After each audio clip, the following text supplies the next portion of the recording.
नमस्कार मित्रों, Radha Krishna IAS classes में आप सभी का हार्दिक स्वागत है। आज हम यहाँ सभी विषयों के महत्वपूर्ण प्रश्नों को लेकर आए हैं। यह महत्वपूर्ण प्रश्न सभी प्रतियोगी परीक्षा जिसमें IAS PCS, NTPC, railway, SSC सभी प्रतियोगी परीक्षाओं में यह बहुत महत्वपूर्ण प्रश्न है। चलिए शुरुआत करते हैं महासागरीय जलधाराओं से, जो कि भूगोल से हैं। पहला प्रश्न है, विश्व की सबसे तेज बहने वाली महासागरीय जलधारा गल्फ स्ट्रीम जलधारा है। अगला प्रश्न, कौन सी महासागरीय जलधारा यूरोप का गर्म कंबल के नाम से लोकप्रिय है? तो गल्फ स्ट्रीम जलधारा यूरोप के गर्म कंबल के नाम से लोकप्रिय है। अगला प्रश्न, किस जलधारा को क्रिसमस के बच्चे की धारा कहते हैं? अल नीनो जलधारा को क्रिसमस के बच्चे की धारा कहते हैं। अगला प्रश्न, गहरे नीला रंग होने के कारण किस जलधारा को जापानी लोग जापान की काली धारा ब्लैक स्ट्रीम ऑफ जापान कहते हैं? तो क्यूरोशियो जलधारा। कौन सी जलधारा है? क्यूरोशियो जलधारा।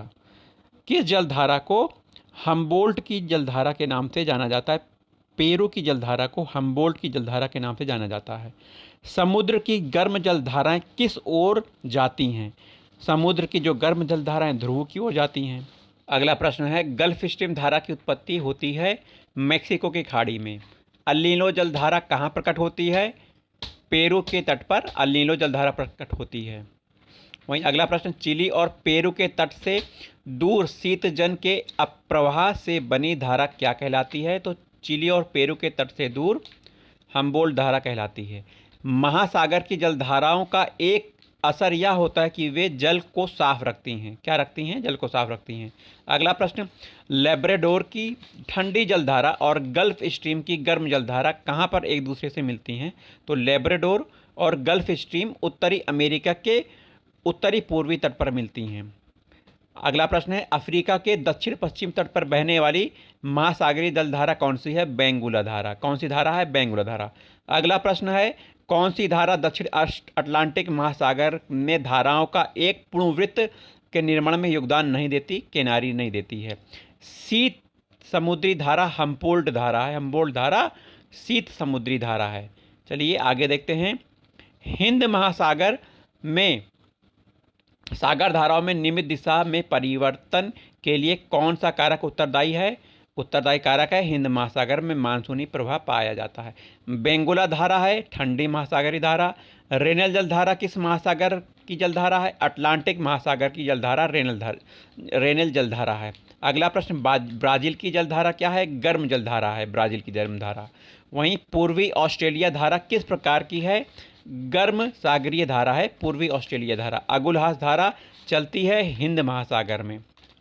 तो हिंद महासागर में कौन सी धारा चलती है? अगुलहास धारा। चलिए कुछ प्रश्न है, निम्नलिखित में से कौन सी शीत धारा है? तो इसमें हम्बोल्ट या पेरुवियन जलधारा या शीत धारा। और गल्फ स्ट्रीम गर्म है, ब्राजील गर्म है, क्यूरोशियो गर्म जलधारा है। अगला प्रश्न है, गल्फ स्ट्रीम जो जलधारा है यह क्या है? एक महासागरीय जलधारा है। गल्फ स्ट्रीम एक महासागरीय जलधारा है। चलिए अगले प्रश्न पे आते हैं। जनजातियों पर चर्चा करेंगे। एनु जनजाति कहाँ पाई जाती है? जापान में। अगला प्रश्न, माओरी जनजाति का निवास स्थान न्यूजीलैंड में है। सेमांग जनजाति निवास करती है मलेशिया में। सेमांग मलेशिया में। न्यूजीलैंड के मूल निवासियों को किस नाम से जाना जाता है? माओरी। अगला प्रश्न है, अफ्रीदीस जनजाति पाकिस्तान में। अफ्रीदीस पाकिस्तान में पाए जाते हैं। एस्किमो लोगों का ग्रीष्मकालीन निवास गृह ट्यूलिप। तो एस्किमो लोगों का ग्रीष्मकालीन निवास गृह को ट्यूलिप कहा जाता है। एस्किमो निवासी हैं कनाडा के। वहीं अगला, शिकार के लिए हार्पून का प्रयोग करने वाली जनजाति कौन सी है? एस्किमो। एस्किमो लोग का मुख्य व्यवसाय आखेट और मत्स्य पालन। वहीं अगला प्रश्न, बुशमैन का संबंध है कालाहारी मरुस्थल से। अफ्रीका में कालाहारी मरुस्थल है। किस जनजाति के लोग सर्वभक्षी श्रेणी में आते हैं? बुशमैन जनजाति के लोग सर्वभक्षी श्रेणी में आते हैं। खिरगिज एक घुमक्कड़ जनजाति है। खिरगिज मध्य एशिया की जनजाति है। किस जनजाति का संबंध भूमध्य रेखीय प्रदेश से नहीं है? खिरगिज का। वहीं मध्य एशिया के स्टेपी क्षेत्र में खिरगिज कालमुख कजाक लोग द्वारा बनाए गए पशुओं की खालों का अस्थायी तंबू को क्या कहते हैं? युर्त कहते हैं। पशुओं के खालों से बनाई अस्थायी तंबू को यूर्त कहा जाता है। कौन सी जनजाति वृक्षों में निवास करती है? सकाई जनजाति वृक्ष में निवास करती है। किस प्रदेश में पिग्मी निवासी पाए जाते हैं? तो विषुवत रेखीय वन क्षेत्रों में पिग्मी निवासी पाए जाते हैं। श्रीलंका में रहने वाले पिग्मी को किस नाम से जाना जाता है? वेद्दा के नाम से जाना जाता है। विश्व के किस महाद्वीप में आदिम जातियों का सर्वाधिक जनसंख्या पाई जाती है? अफ्रीका में आदिम जनजातियों की संख्या सबसे ज़्यादा पाई जाती है। यूर्त किस जनजाति के घर हैं? तो किर्गिज जनजाति के घर को यूर्त कहा जाता है। किसके? किर्गिज जनजाति के घर को यूर्त कहा जाता है। पिग्मी अफ्रीका के निवासी हैं। अफ्रीका की मूलभूत जनजाति पिग्मी किस नदी घाटी में पाई जाती है? तो कांगो नदी घाटी में पाई जाती है। किस नदी घाटी में? कांगो। चलिए मरुस्थल पर चर्चा करते हैं। पहला प्रश्न है, संसार का सबसे बड़ा मरुस्थल सहारा मरुस्थल अफ्रीका में है। दक्षिण एशिया का सबसे बड़ा मरुस्थल थार गोबी मरुस्थल किस देश में है? मंगोलिया देश में है। नूबियन मरुस्थल कहाँ स्थित है? सूडान में। अल गेजीरा रेगिस्तान किस देश में है? सूडान में अल गेजीरा। सोनोरान मरुस्थल किस देश में है? मैक्सिको में सोनोरान मरुस्थल है। पेटागोनिया मरुभूमि किस देश में स्थित है? अर्जेंटीना में। सेचुरा मरुभूमि किस देश में स्थित है? सेचुरा पेरू देश में स्थित है सेचुरा मरुभूमि। वहीं टकला मकान मरुस्थल चीन में स्थित है। कालाहारी मरुस्थल किस देश में है? बोत्सवाना, नामीबिया और दक्षिण अफ्रीका के देश हैं ये। वहीं विश्व के शीत मरुस्थलों को अन्य किस नाम से जाना जाता है? विश्व के शीत मरुस्थलों को अन्य टुंड्रा नाम से जाना जाता है। महाद्वीपों के सामान्यतः किस भाग में मरुस्थलों की उत्पत्ति होती है? तो महाद्वीपों के पश्चिमी भाग में मरुस्थलों की उत्पत्ति होती है। अगला प्रश्न है, पृथ्वी के स्थल पृष्ठ का कितना भाग रेगिस्तान है? तो पृथ्वी के 5वां भाग रेगिस्तान है। अगला प्रश्न, थार मरुस्थल किस देश में है? भारत में है। विश्व का सबसे शुष्कतम मरुस्थल अटाकामा मरुस्थल है। विश्व का मरुस्थल विहीन महाद्वीप, यूरोप में कोई मरुस्थल नहीं पाए जाते हैं, तो यूरोप को मरुस्थल विहीन महाद्वीप कहा जाता है। कालाहारी रेगिस्तान दक्षिणी पश्चिमी अफ्रीका में स्थित है। कालाहारी सहारा उत्तरी अफ्रीका में। अटाकामा मरुस्थल दक्षिणी अमेरिका के चिली में स्थित है। मरुद्वीप माने ओएसिस किससे संबंधित है? रेगिस्तान से संबंधित है। विश्व का सबसे बड़ा शीतोष्ण मरुस्थल तकला मकान चीन में स्थित है। सहारा अरेबिया जैसे उष्ण मरुस्थल नगण्य मात्रा में वर्षा प्राप्त करते हैं। इसका क्या कारण है? ये वायुमंडल में उष्ण कटिबंधीय उच्च दाब कटिबंध पर अवस्थित हैं। संसार का सबसे बड़ा मरुस्थल सहारा मरुस्थल है। चलिए, गोबी मरुस्थल किस देश में है? मंगोलिया देश में है। गोबी मरुस्थल मंगोलिया देश में स्थित है। चलिए अगले प्रश्न पे आते हैं। नदियां हैं। जल के आयतन के आधार पर विश्व की सबसे लंबी नदी अमेजन नदी है, आयतन के आधार पर। जबकि सबसे लंबी नदी है नील नदी अफ्रीका की। कौन सी नदी भ्रंश घाटी में होकर बहती है? राइन नदी भ्रंश घाटी में होकर बहती है। नम्रता ताप्ती भी भ्रंश घाटी में होकर बहती है। वोल्गा नदी कहाँ गिरती है? कैस्पियन सागर में गिरती है वोल्गा नदी। किस सभ्यता को नील नदी का वरदान कहते हैं? मिस्र की सभ्यता को नील नदी का वरदान कहते हैं। यूरोप की कौन सी नदी कोयला नदी के नाम से जानी जाती है? राइन नदी को कोयला नदी के नाम से जानता है। विश्व का सबसे व्यस्त व्यापारिक नदी कौन सी है? राइन नदी व्यस्त व्यापारिक नदी कही जाती है। यूरोप महाद्वीप की सबसे लंबी नदी वोल्गा नदी है, कैस्पियन सागर में गिरती है। अगला प्रश्न, कौन सी नदी भूमध्य रेखा को 2 बार काटती है? कांगो नदी अफ्रीका की नदी है, भूमध्य रेखा को 2 बार काटती है। अगला प्रश्न, पराना पराग्वे नदियों के संगम के पश्चात इसका सम्मिलित नाम हो जाता है। तो पराना और पराग्वे नदी जब मिलती हैं तो इसका सम्मिलित नाम लाप लाटा हो जाता है। अगला प्रश्न, किस नदी का उद्गम भूमध्य रेखा के समीप होता है? नील नदी का उद्गम होता है, अफ्रीका में बहती है। विश्व की सर्वाधिक विश्वासघाती नदी हुआंगहो नदी चीन की नदी है। जैसे चीन विश्वासघाती है वैसे हुआंगहो नदी विश्वासघाती कही जाती है। कौन सी नदी मकर रेखा को 2 बार काटती है? लिम्पोपो, अफ्रीका की लिम्पोपो नदी मकर रेखा को 2 बार काटती है। किस नदी को यूरोपीय व्यापार की जीवन रेखा कहते हैं? राइन नदी को। महाबली गंगा किस देश की सबसे लंबी नदी है? तो महाबली गंगा श्रीलंका की सबसे लंबी नदी, श्रीलंका की सबसे बड़ी नदी है महाबली गंगा। बांग्लादेश में किस नदी को पद्मा के नाम से पुकारा जाता है? गंगा नदी को पद्मा के नाम से पुकारा जाता है।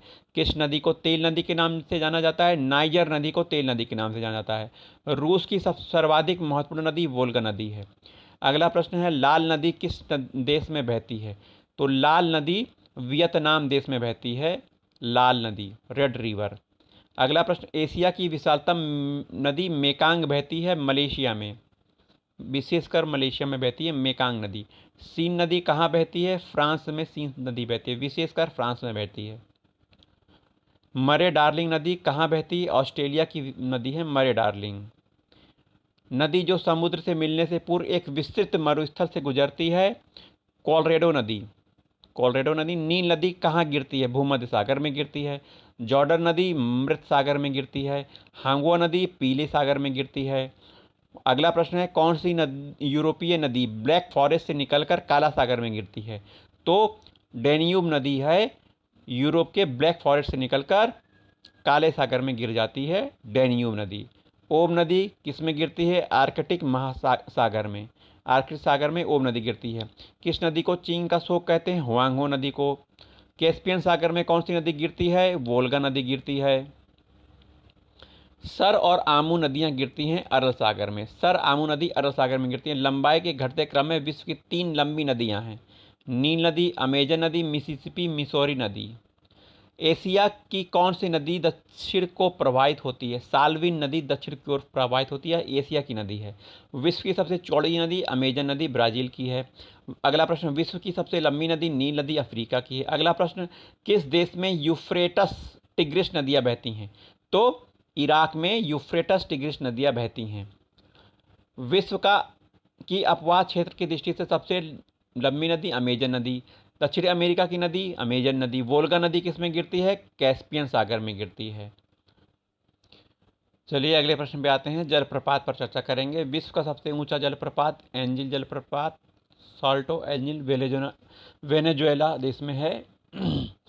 विश्व का सबसे ऊंचा जलप्रपात किस देश में है? वेनेजुएला देश में है। एंजिल जलप्रपात किस नदी पर है? कोरोनी नदी पर। ध्यान से याद कीजिए, कोरोनी नदी पर एंजिल जलप्रपात है।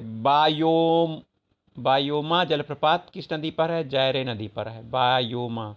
स्टैनली जलप्रपात कांगो नदी पर है, अफ्रीका में। नियाग्रा जलप्रपात किस नदी पर स्थित है? सेंट लॉरेंस नदी पर नियाग्रा जलप्रपात है। विक्टोरिया जलप्रपात किस नदी से संबंधित है? जेम्बेजी नदी से विक्टोरिया जलप्रपात संबंधित है। नियाग्रा जलप्रपात किन 2 झीलों के मध्य है? ईरी और ऑन्टेरियो, 2 झील हैं, ईरी और ऑन्टेरियो के बीच नियाग्रा जलप्रपात स्थित है। चलिए आगे देखते हैं। नियाग्रा प्रपात यूएसए में है। नियाग्रा जलप्रपात किस सीमा पर स्थित है? यूएसए और कनाडा की सीमा पर स्थित है। झीलों पर चर्चा कर लेते हैं। विश्व की सबसे बड़ी झील कैस्पियन सागर झील। अगला प्रश्न, विश्व की सबसे मीठे पानी की झील सुपीरियर झील। अगला प्रश्न, विश्व की सबसे गहरी झील बैकाल झील। विश्व की सबसे ऊंचाई पर स्थित नौकागम्य झील टिटिकाका झील। विश्व की सबसे बड़ी खारे पानी की झील कैस्पियन सागर झील। मीठी तो है आपकी सुपीरियर, और सबसे बड़ी खारे पानी झील कैस्पियन सागर झील। विश्व की सबसे ऊंचाई पर स्थित झील टिटिकाका झील, जो कि सबसे ऊंचाई पर नौकागमन झील भी है। कौन सा देश युग्म अरल सागर के किनारे है? कजाकिस्तान, उज्बेकिस्तान अरल सागर के किनारे है। अमेरिका के झील प्रदेश में सम्मिलित 5 झीलों में कौन सा पूरी तरह से संयुक्त राज्य अमेरिका में है? तो मिशिगन झील पूरी तरह से अमेरिका में। विक्टोरिया झील पूर्वी अफ्रीका में स्थित है। अगला प्रश्न, कौन सी झील तंजानिया युगांडा के बीच अंतर्राष्ट्रीय सीमा बनाती है? विक्टोरिया झील तंजानिया और युगांडा के बीच अंतर्राष्ट्रीय सीमा बनाती है। कैस्पियन सागर स्थित है रूस और चीन के बीच में। कहाँ स्थित है कैस्पियन सागर? रूस और ईरान के बीच में, ईरान के बीच में। विक्टोरिया झील किन अफ्रीकी देशों के मध्य स्थित है? Tanzania, Kenya, जायरे। अगला प्रश्न है, किस देश को 1000 झीलों की भूमि कहते हैं? फिनलैंड को। अफ्रीका महाद्वीप में कौन सा झील भूमध्य रेखा पर स्थित है? न्यासा झील भूमध्य रेखा पर स्थित है। ध्यान से याद करिएगा, न्यासा झील भूमध्य रेखा पर स्थित है, अफ्रीका महाद्वीप। विश्व की सर्वाधिक खारे पानी की झील वान झील तुर्की में है। वह झील कौन सा है जो भूमध्य सागर कौन सा है जो भू अबद्ध है, लैंडलॉक्ड है? अरल सागर लैंडलॉक्ड है, कई बार पूछा गया है। अफ्रीका महाद्वीप की सबसे बड़ी झील विक्टोरिया झील है, याद रखिएगा। झीलों के अध्ययन को लिम्नोलॉजी कहा जाता है, लिम्नोलॉजी। पृथ्वी पर सबसे गहरा स्थल मृत सागर है। इंपॉर्टेंट प्रश्न है, प्रसिद्ध अंगुलिनीमा फिंगर टाइप झील कहाँ स्थित है? अमेरिका में जो 5 झीलें हैं वह अंगुलिनीमा झील कही जाती हैं। क्षेत्रफल आयतन के आधार पर सबसे बड़ी झील कैस्पियन सागर झील, जो कि खारे पानी की झील है। भूगर्भिक हलचलों और धरातलों के बहिर्जात बलों से उत्पन्न झीलें क्या कहलाई जाती हैं? प्राकृतिक झीलें कही जाती हैं। संयुक्त राज्य अमेरिका की वृहद झीलों को पूर्व से पश्चिम की ओर सही दिशा में क्रम करना है, तो सबसे पूर्व में ओंटेरियो और सबसे पश्चिम में सुपीरियर। बीच में क्या है? ओंटेरियो, ईरी, ह्यूरोन, मिशिगन और सुपीरियर। अगला प्रश्न है, कौन सी विश्व की सबसे गहरी झील है? तो बेकाल झील विश्व की सबसे गहरी झील है, बेकाल झील, याद रखिएगा, सबसे गहरी झील। चलिए अगला टॉपिक इतिहास का है। जातिगत जनजातीय किसान मजदूर आंदोलन पर है। पहला प्रश्न है, भारत के राष्ट्रपतियों में से कौन ट्रेड यूनियन आंदोलन से संबद्ध रहे हैं? वीवी गिरी भारत के राष्ट्रपति रहे हैं और यह ट्रेड यूनियन आंदोलन से संबद्ध रहे हैं। वहीं अगला प्रश्न है, वल्लभ भाई पटेल को सरदार की उपाधि उनकी कुशल संगठन क्षमता के कारण किस आंदोलन के दौरान दी गई थी? बारदोली आंदोलन के द्वारा, बारदोली की महिलाओं द्वारा दी गई थी, लेकिन यह पटेल जी को गांधी जी ने महिलाओं की तरफ से दिया था। बारदोली सत्याग्रह 1928 का नेतृत्व वल्लभ भाई पटेल ने किया था। किसने किया था? वल्लभ भाई पटेल ने। किस वायसराय के शासनकाल में प्रथम फैक्ट्री अधिनियम आया था? तो लॉर्ड रिपन के शासनकाल में आया था। किस प्रदेश में ब्रिटिश के विरुद्ध बिरसा मुंडा का संचलन हुआ था? छोटा नागपुर में बिरसा मुंडा के विरुद्ध, नहीं, वो ब्रिटिश सरकार के विरुद्ध बिरसा मुंडा ने आंदोलन किया था, विद्रोह किया था। वायकोम सत्याग्रह कहाँ चलाया गया? केरल में चलाया गया था। 1924 और 25 के बीच में केरल में वायकोम सत्याग्रह चलाया गया था। पहली बार किस कारखाना अधिनियम में बच्चों को सुरक्षा के उपाय का प्रावधान किया गया था? तो बच्चों की सुरक्षा के लिए भारतीय कारखाना अधिनियम 1881 में प्रावधान किया गया था। पहली बार किस कारखाना अधिनियम के तहत महिला मजदूरों की सुरक्षा सुनिश्चित की गई थी? 1891 के भारतीय कारखाना अधिनियम के तहत। आधुनिक युग का मनु किसे कहा जाता है? भीमराव अंबेडकर जी को आधुनिक युग का मनु कहा जाता है। क्या कहा जाता है? भीमराव अंबेडकर जी को। महाराष्ट्र के एक महार परिवार से संबंध रखने वाले अंबेडकर जी का जन्म वस्तुतः कहाँ हुआ था? मध्य प्रदेश के मऊ छावनी में हुआ था। इनके पिताजी का नाम रामजी मालोजी सूबेदार मेजर के पद पर कार्यरत थे। चलिए, इनका जन्म मध्य प्रदेश के मऊ छावनी में हुआ था अंबेडकर जी का। अंबेडकर जी की पढ़ाई लिखाई में किसने बड़ा योगदान दिया था? तो बड़ौदा के महाराज ने बहुत बड़ा योगदान दिया था, बड़ौदा के महाराज ने। चलिए आगे देखते हैं। अगला प्रश्न है, अखिल भारतीय व्यापार संघ Congress, all India trade union Congress का प्रथम अध्यक्ष कौन था? लाला लाजपत राय अखिल भारतीय व्यापार संघ कांग्रेस के प्रथम अध्यक्ष थे, लाला लाजपत राय। कई बार पूछा जाता है परीक्षाओं में। 1899-1900 में मुंडा क्रांति के नेता बिरसा मुंडा थे। इंपॉर्टेंट प्रश्न है। अखिल भारतीय कांग्रेस किसान सभा के प्रथम सत्र की अध्यक्षता, ध्यान दीजिएगा, अखिल भारतीय कांग्रेस सभा के प्रथम सत्र की अध्यक्षता स्वामी सहजानंद जी ने की थी। 1855-56 में संथालों ने किस अंग्रेज कमांडर को हराया? मेजर बरो को हरा दिया। संथाल आंदोलन। बम्बई में अखिल भारतीय व्यापार संघ Congress, all India trade union Congress की स्थापना 1920 में हुई थी। पहले अध्यक्ष लाला लाजपत राय थे। कौन थे? लाला लाजपत। मुंडाओं ने विद्रोह कब किया था? 1895 ईस्वी में मुंडा ने विद्रोह करना चालू कर दिया था। ट्रेड यूनियन आंदोलन के क्रांतिकारी चरण का समय क्या है? 1926 से 39 तक का समय है। हो विद्रोह 1820 और 21 के दौरान हुआ था। हो विद्रोह 1908 में छोटा नागपुर कास्त अधिनियम, छोटा नागपुर कास्त अधिनियम ने रोक लगाई बेट बेगारी पर।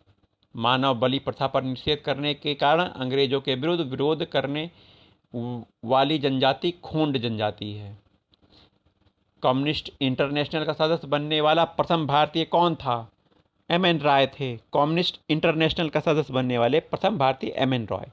एकत्र हुए भारतीयों के समूह के मुखिया थे एम.एन. रॉय। कौन फरवरी 1918 में स्थापित यूपी किसान सभा की स्थापना से संबंध नहीं था। तो यूपी किसान सभा से जवाहरलाल नेहरू संबंध नहीं थे। 1765 में दीवानी प्रदान किए जाने के बाद ब्रिटिश सबसे पहले किस पर्वतीय जनजाति के संपर्क में आई? तो 1765 में खासी जनजाति के संपर्क में आई थी। पूना समझौता जो सितंबर 1932 में होता है, महात्मा गांधी अंबेडकर के बीच होता है। अगला प्रश्न, विशुद्ध गांधीवादी तरीके से लड़ा गया पहला आदिवासी अहिंसक विद्रोह था ताना भगत आंदोलन। तो ताना भगत आंदोलन क्या था? विशुद्ध गांधीवादी तरीके से लड़ा गया पहला आदिवासी अहिंसक विद्रोह था। वहीं अगला प्रश्न है, महात्मा गांधी जी के नेतृत्व में चलाया गया चंपारण नील सत्याग्रह 1917 में क्यों लड़ा गया? नील उत्पादक कृषकों द्वारा तिलकठिया प्रथा के विरोध में थे। बिरसा मुंडा का कार्यक्षेत्र रांची है। अखिल भारतीय किसान सभा के सर्वप्रथम आयोजन लखनऊ में हुआ था। किसके द्वारा मंदिरों में प्रवेश के अधिकार की मांग की प्रस्तुति के कारण 1899 में तिरुनेलवल्ली में भयंकर दंगे हुए? तो नाडार के द्वारा। महाराष्ट्र में रामोसी कृषक जत्था किसने स्थापित किया था? तो महाराष्ट्र में रामोसी कृषक जत्था वासुदेव बलवंत फड़के ने स्थापित किया था। अवध में एका आंदोलन का उद्देश्य क्या था? इंपॉर्टेंट है। अवध में एका आंदोलन का उद्देश्य क्या था? सरकार को लगान देना बंद कर देना, यह एका आंदोलन का उद्देश्य था। नाई धोबी बंद सामाजिक बहिष्कार एक रूप था जो 1919 में किसानों द्वारा प्रतापगढ़ जिले में चलाया गया। तो नाई धोबी बंद सामाजिक आंदोलन कहाँ चला था? 1919 में प्रतापगढ़ जिले में चला था। छोटा नागपुर जनजाति विद्रोह कब हुआ था? 1820 में हुआ था। गांधी ने चंपारण सत्याग्रह किससे जोड़ा था? तिनकठिया व्यवस्था से। महाविद्रोह जिसे उल गुलान किससे जुड़े थे? बिरसा मुंडा से जुड़े थे। महाविद्रोह उल गुलान। खैरवार आदिवासी आंदोलन कब हुआ? 1874 ईस्वी में खैरवार आदिवासी आंदोलन हुआ था। मोपला विद्रोह केरल के मालाबार में हुआ था। गुलामगिरी पुस्तक के लेखक ज्योतिबाराव गोविंदराव फूले गुलामगिरी पुस्तक के लेखक थे। बंकिम चंद्र चटर्जी के प्रसिद्ध उपन्यास आनंद मठ का कथानक आधारित है। तो बंकिम चंद्र चटर्जी के उपन्यास आनंद मठ सन्यासी विद्रोह पर आधारित है। ध्यान दीजिएगा, आनठ वर्ग किससे संबंधित है? किस विद्रोह से? सन्यासी विद्रोह से। मुंगेर के बहरिया ताल विद्रोह का उद्देश्य क्या है? तो मुंगेर बिहार में स्थित है। बहरिया ताल विद्रोह का उद्देश्य बकास्त भूमि की वापसी की मांग। कूका आंदोलन को किसने संगठित किया था? गुरु राम सिंह ने कूका आंदोलन से संबंधित है। गुरु राम सिंह। मुंडा विद्रोह का नेता कौन था? बिरसा मुंडा थे। चलिए आगे आते हैं।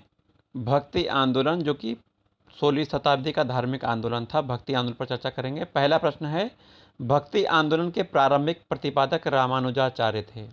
महाराष्ट्र में भक्ति संप्रदाय की शिक्षा द्वारा फैला गया। तो महाराष्ट्र में संत ज्ञानेश्वर द्वारा भक्ति की शिक्षाओं का प्रसार हुआ। कबीर दास जी के गुरु रामानंद जी थे। अगला प्रश्न है, संत कबीर का जन्म कहाँ हुआ था? इनका जन्म बनारस में हुआ था, वाराणसी में। वहीं सभी भक्ति संतों के मध्य एक समान विशेषता थी कि उन्होंने अपनी वाणी को उसी भाषा में लिखा जिसे सभी भक्त समझते थे। मतलब आम बोलचाल की भाषा में इन्होंने प्रचार प्रसार किया। भक्ति आंदोलन का प्रारंभ हुआ था दक्षिण भारत में, बहुत पहले हुआ था। अलवार और नयनार संतों द्वारा हुआ था। रामानुज के अनुयायियों को कहा जाता है वैष्णव। आदि शंकर जो बाद में शंकराचार्य बने, उनका जन्म पश्चिम बंगाल में हुआ था। शंकराचार्य जी का जन्म पश्चिम बंगाल में हुआ था। बीज कबीर दास ने लिखी।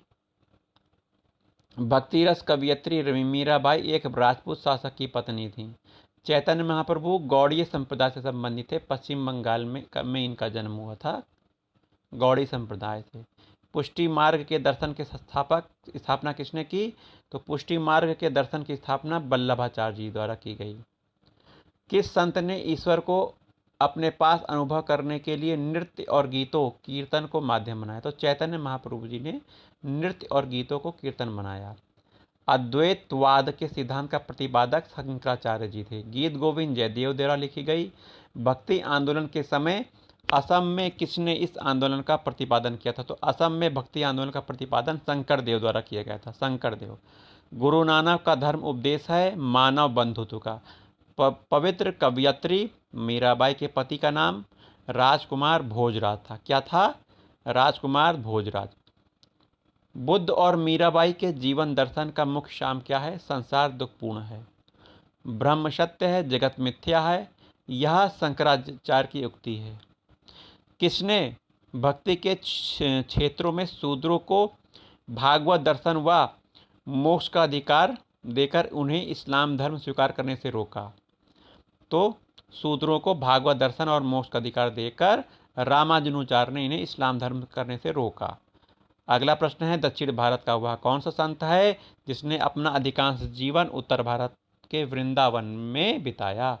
निम्बार्काचार्य महोदय ने वृंदावन में बिताया था। निम्बार्काचार्य। भक्त तुकाराम कौन से मुगल सम्राट के समकालीन थे? तुकाराम जहांगीर के समकालीन थे। याद रखिएगा, तुकाराम जहांगीर के समकालीन थे। किस भक्ति संत ने अपने संदेशों के प्रचार के लिए सबसे पहले हिंदी का प्रयोग किया? रामानंद जी ने हिंदी का प्रयोग किया। रायदास किसके शिष्य थे? रामानंद जी के शिष्य थे। सूरदास भी रामानंद जी के शिष्य थे। किस गुरु ने पंजाबी भाषा के लिए गुरुमुखी लिपि शुरुआत की? गुरु रामदास ने। अगला प्रश्न, गुरु नानक का जन्म 1469 में कहाँ हुआ था? तलवंडी ननकाना में हुआ था। सिख धर्म का संस्थापक गुरु नानक को माना जाता है। चैतन्य महाप्रभु का जन्म नदिया नवद्वीप पश्चिम बंगाल में स्थित है, यहाँ हुआ था। शिवाजी के आध्यात्मिक गुरु शंकर देव जी थे। कौन थे? अगला प्रश्न था, शिवाजी के आध्यात्मिक गुरु शंकर देव। अगला प्रश्न, भक्ति आंदोलन की दो मुख्य धाराएं कौन सी हैं? निर्गुण भक्ति धारा, सगुण भक्ति धारा। अगला प्रश्न है, निर्गुण परंपरा के सर्वाधिक प्रसिद्ध और लोकप्रिय संत कौन थे? तो निर्गुण में कबीर दास जी, नानक जी थे। मलुकदास ने किसका घोर विरोध किया? तो मलुकदास जी ने तीर्थ यात्रा और मूर्ति पूजा का विरोध किया था। यदि एक पत्थर की पूजा होती है और दूसरे को पैरों तले रौंदा जाता है, यह क्यों रौंदा जाता है? तो यह कथन नामदेव जी का है।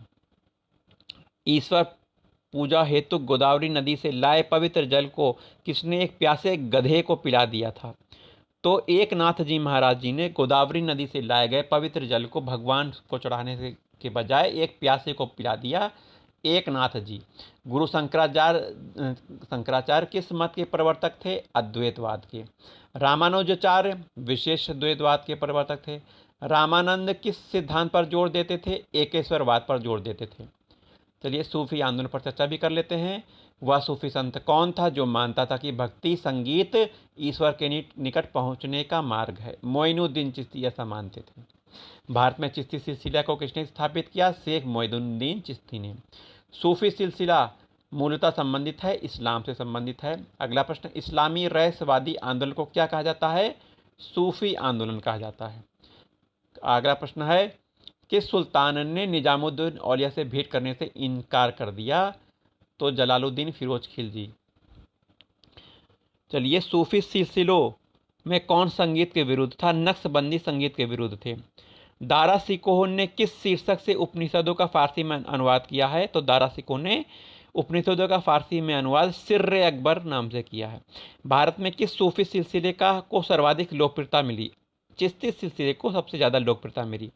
दारा सिकोह ने किस सूफी सिलसिले को अपनाया? कादरी सिलसिले को अपनाया। दारा सिकोह ने कादरी सिलसिले को अपनाया। चलिए अगला प्रश्न देखते हैं, किसे शेख उल हिंद की पदवी प्रदान की गई? तो शेख सलीम चिश्ती को शेख उल हिंद की पदवी प्रदान की गई। किस सूफी सिलसिले की गतिविधियों का मुख्य केंद्र बिहार था? फिरदौसी सिलसिले की गतिविधियों का मुख्य केंद्र बिहार था। सूफिया कलाम जो एक प्रकार का भक्ति संगीत है, कश्मीर का है, यह कश्मीर की विशेषता है। वहीं सूफी संत ख्वाजा मोइनुद्दीन चिश्ती किसके शासनकाल में राजस्थान आए थे? तो पृथ्वीराज चौहान के शासनकाल में ख्वाजा मोइनुद्दीन चिश्ती राजस्थान आए थे। प्रसिद्ध सूफी सलीम चिश्ती रहते थे। सलीम चिश्ती फतेहपुर सीकरी में रहते थे, अकबर मिलने जाते थे। किस सूफी को बख्तियार काकी कहा गया? बख्तियार काकी का मतलब है भाग्यवान रोटी वाला। कुतुबुद्दीन, ख्वाजा कुतुबुद्दीन को। काव्याभिव्यक्ति के रूप में उर्दू का प्रयोग करने वाला पहला शासक? अमीर खुसरो था। दक्षिण भारत में चिश्ती सिलसिले की नींव रखने वाला कौन था? शेख बुरहानुद्दीन गरीब। मिराज उल आशिकीन उर्दू शायरी की पहली किताब के सूफ़ी रचयिता कौन थे? तो मिराज उल आशिकीन उर्दू शायरी की पहली किताब के उर्दू सूफ़ी रचयिता सैयद मोहम्मद गैसुद राज बंदा नवाज कहा जाता था इनको। अकबर ने जिस सूफ़ी संत का बड़ा आदर करता था शेख सलीम चिश्ती का, और जिसका आशीर्वाद लेने के से शहजादा सलीम का जन्म हुआ था। जहांगीर का जन्म शेख सलीम चिश्ती के आशीर्वाद से हुआ था। चिराग ए दहलवी किसे कहा जाता है? शेख नासिरुद्दीन चिश्ती को चिराग ए दहलवी कहा जाता है। सूफियों के कामकाज का केंद्र क्या कहलाता था? खानकाह कहलाता था। सूफी लोग किस प्रकार के जीवन पर जोर देते थे? एकांतवास और पवित्र जीवन पर जोर देते थे। हजरत शेख निजामुद्दीन औलिया को लोग किस नाम से जाना जाते थे? तो निजामुद्दीन औलिया को महबूब इलाही के नाम से जाना जाते। फना शब्द किस हेतु प्रयोग किया गया? ईश्वर में अंतर्मग्न होने के लिए फना शब्द प्रयोग किया